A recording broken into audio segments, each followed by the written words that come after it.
What's up everybody, welcome back to the channel. Today's video is going to be all about the Dallas Fuel, and I really wanted to sit down and just make a video dedicated to them because I think they're a really weird team. They confuse me a lot. I've been thinking about this team a good amount since their victory over the Philadelphia Fusion, and I figured instead of just sitting here and thinking about it, why not get my thoughts out to all of you guys so then I can in turn hear what you guys have to say about the Dallas Fuel as well. The Dallas Fuel's first 4 games of the stage have been an absolute roller coaster ride, and because of this inconsistency, I really can't make up my mind whether I think this team is really good or just average. They've had extreme highs and extreme lows where they look really good in their extreme highs where they end up winning games, but then when they lose their games they go onto the extreme low side of things, and I just can't wrap my head around all of it. They're such a strange team. I mean, just look at their 2 wins and their 2 losses so far. When they were able to defeat the Seoul Dynasty and the Philadelphia Fusion, they were able to 3-1 both of them while looking extremely strong. And I'd like to add on, that's an impressive feat because I think most people see both the Fusion and the Dynasty as playoff contenders.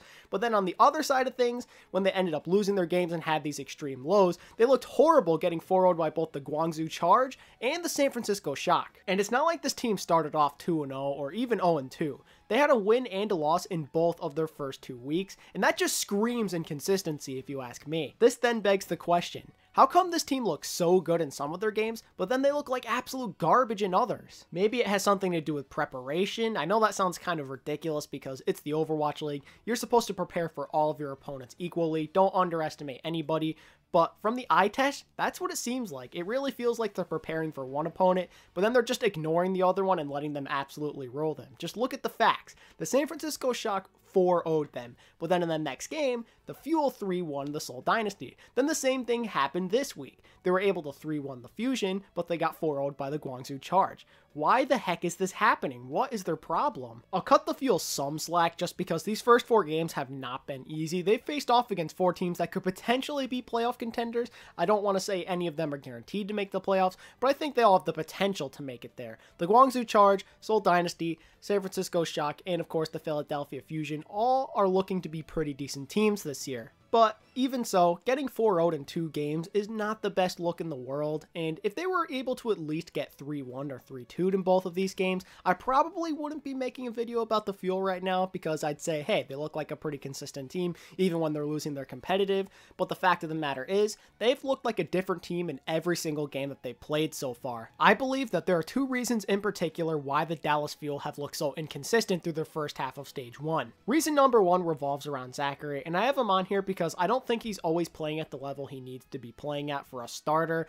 I think in the 2 games that his team has won, he's looked really good, especially when he's playing on Brigitte. He's been peeling for all of his teammates. He hasn't been too over-aggressive, but the times where his team has lost, he's looked pretty mediocre on the hero, as well as when he goes on Widowmaker. That has looked really weak for me when I see it from his point of view. He's missing a lot of his shots. He's got to figure things out. I don't think I'll be able to hold Zachary responsible forever, though, just because I believe he's a player with a lot of potential, and with enough time and practice, he should be able to fix some of those mechanical errors that he's making, and I think he'll also be able to adjust to the stage because I believe that he is feeling some stage nerves. He's definitely a little bit nervous out there, but I also think that he'll be able to improve some of those mental errors that he's making just because he has a really good coaching staff that he's working with. Jane and Arrow are fantastic, so give it some time and I think Zachary will be a lot better. The other reason why I think the Fuel have not been consistent is because of their Zarya play. It's quite clear that the Fuel do better with AKM at Zarya than Effect, and I never thought I'd ever hear myself say that AKM is better than Effect in any sort of way, but it's true, right? It's clear that AKM is just better at playing tanks. I've also heard a lot about AKM being the better communicator, and that makes sense because his English is definitely better. Obviously, communication is always a key component in Overwatch, but I think definitely in this current meta, it is more important than it's ever been. Your Zarya has to be able to communicate with your Reinhardt or your Winston or whoever else is going to receive bubbles. You got to really keep track of that, and beyond that, you always got to say, hey, go in, I've got bubble, let me get some energy, I'll make sure you don't die. It's so crucial. And one quick side note before we keep going, I'm really happy for AKM. He was a meme last year, everyone was laughing at him, and he wasn't too happy about that, so I'm glad to see that he's finally elevated his play, and now he's really getting the respect that he deserves. So looking at this from Effect side of things, no, I don't think he's a bad player. He's also not washed up by any means. I just don't think this is the right meta for him. He's not meant to be playing Zarya or these other tanks or healers. He's not comfortable playing those things. He's meant to be playing the DPS role. That's what he's best at, and I think as soon as the meta changes, you'll see him play a lot better, and he'll serve more of a crucial role on this team. And I think that just about covers all of the thoughts I've been having about the Dallas Fuel for the last 24 hours or so. I think this team is really close to figuring things out. They just have to work out a couple of their mistakes. A few of their players have to be a little bit more consistent. As soon as they work out all of those issues they're having, I expect this team to not just be more consistent,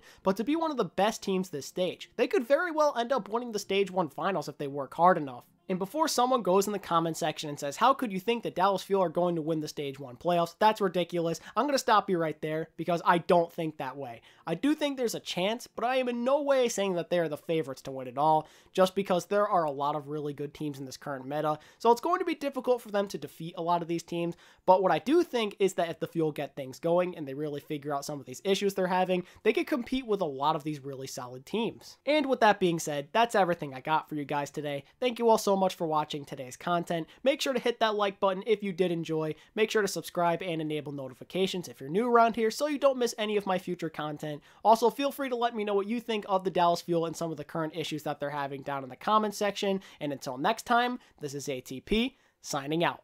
Peace.